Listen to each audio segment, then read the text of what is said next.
Bismillahirrahmanirrahim. Assalamualaikum warahmatullahi wabarakatuh. Perkenalkan, saya Rauda dengan NIM 2204010006 dari Program Studi Ekonomi Syariah Fakultas Ekonomi dan Bisnis Islam. Ini merupakan video resume untuk memenuhi tugas mata kuliah Ekonomi, Koperasi, dan UMKM. Jadi saya akan membahas secara singkat apa saja yang telah dibahas dalam pertemuan mata kuliah ini dari awal hingga akhir. Yang pertama, terkait definisi koperasi itu sendiri. Jadi koperasi merupakan organisasi bisnis yang dimiliki dan dikelola untuk kesejahteraan bersama dengan prinsip bekerja sama, demokratis, dan keadilan sosial. Nah, kenapa koperasi atau kita memerlukan kerjasama? Karena setiap orang itu memiliki kemampuan atau spesialisasinya masing-masing.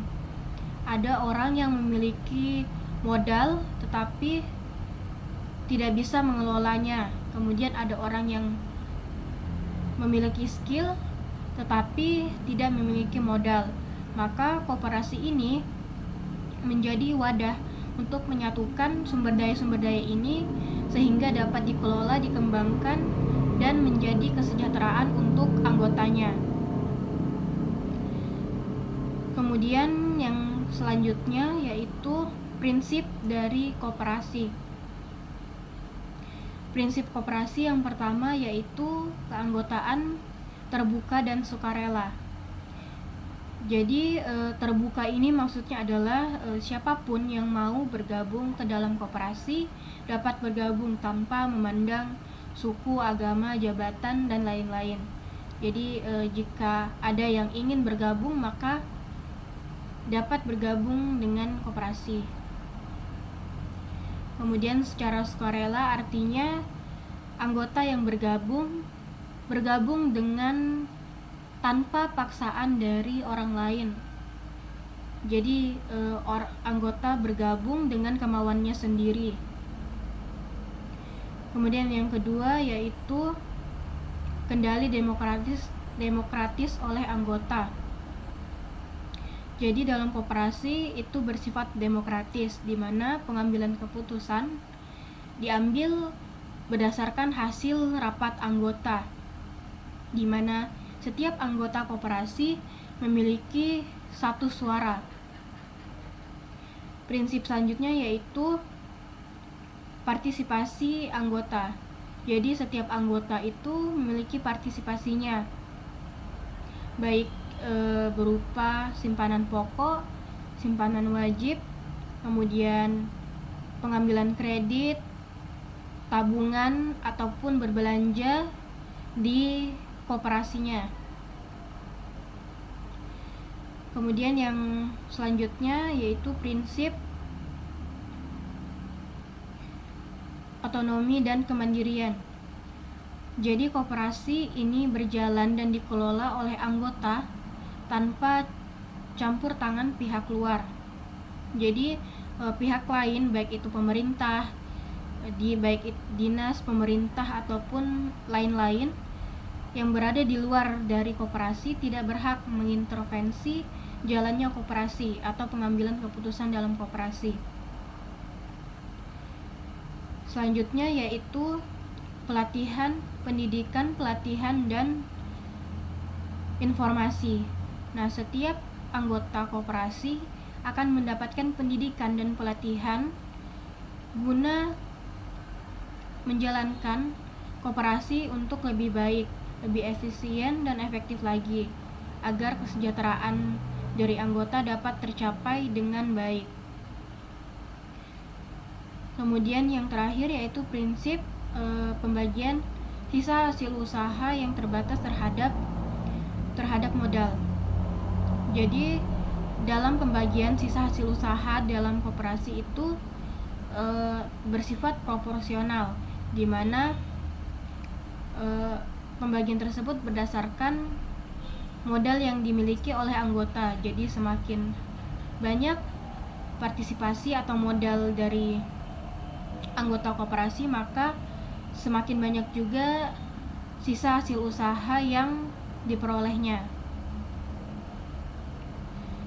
Selanjutnya yaitu langkah-langkah untuk mendirikan koperasi. Yang pertama yaitu menyusun rencana bisnis. Yang kedua, mengumpulkan anggota. Yang ketiga, penyusunan akta pendirian. Kemudian memperoleh perizinan atau persetujuan. Nah, jika hal tersebut telah terpenuhi, maka koperasi sudah dapat beroperasi atau berjalan. Nah, setelah operasi ini berjalan, maka akan dilakukan juga evaluasi untuk mengembangkan koperasi tersebut agar kedepannya lebih baik dan lebih efisien. Nah, selanjutnya yaitu perangkat koperasi. Jadi yang pertama ada ketua koperasi, kemudian sekretaris, bendahara, dan staf. Nah, ketua koperasi ini berperan untuk memimpin koperasi, misalnya dalam memimpin jalannya rapat anggota, rapat tahunan. Jadi rapat tersebut dipimpin oleh ketua. Kemudian pengambilan keputusan tersebut oleh ketua berdasarkan hasil keputusan bersama.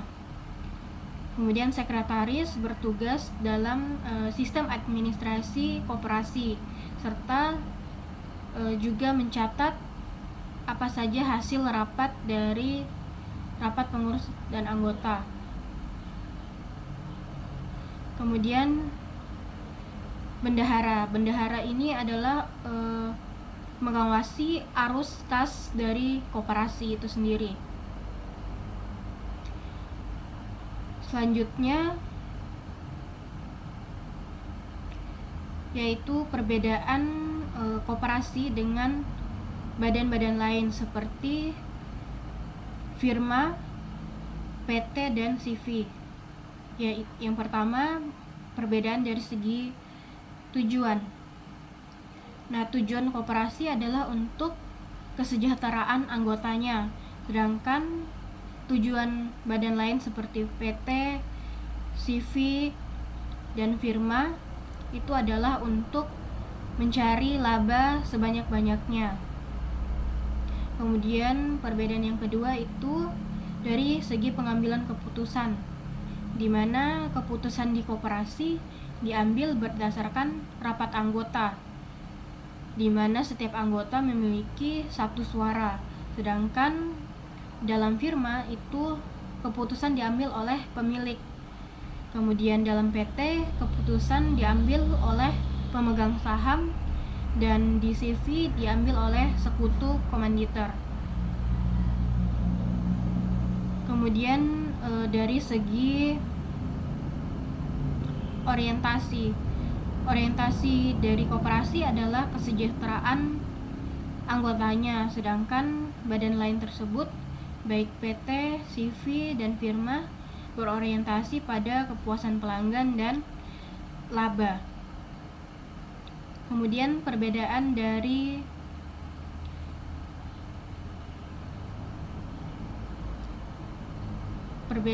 segi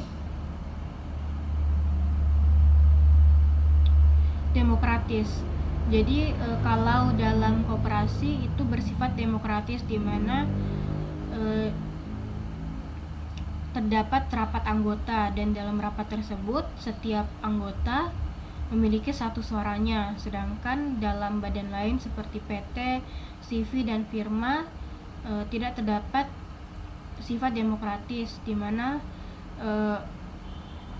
kehendak atau kelola dari badan tersebut dimiliki oleh pemilik saham atau sekutunya. Dan selanjutnya yaitu terkait partisipasi anggota koperasi. Bentuk-bentuk partisipasi anggota koperasi ini dapat berupa modal dan juga skill, di mana modal tersebut berupa simpanan wajib, simpanan pokok, serta tabungan ataupun kredit yang diambil oleh anggota koperasi. Kemudian skill yaitu berupa partisipasi anggota dalam berupa tenaga, yaitu skill mereka dalam mengelola koperasi. Nah, partisipasi anggota ini akan efektif jika komunikasi antara pengurus dan anggota berjalan dengan baik.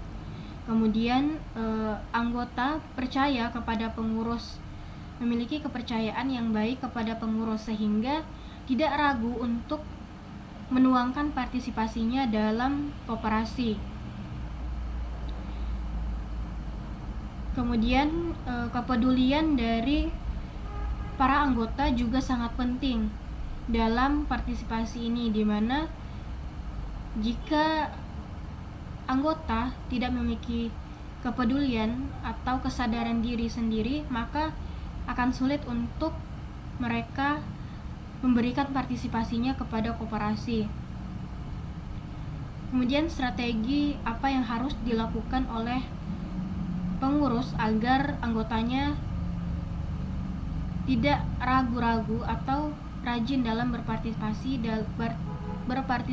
dalam koperasi, yaitu yang pertama membangun kepercayaan, komunikasi, kemudian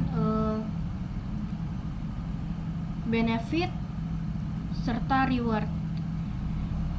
Saya kira itu saja yang dapat saya sampaikan. Kurang dan lebihnya mohon dimaafkan. Wassalamualaikum warahmatullahi wabarakatuh.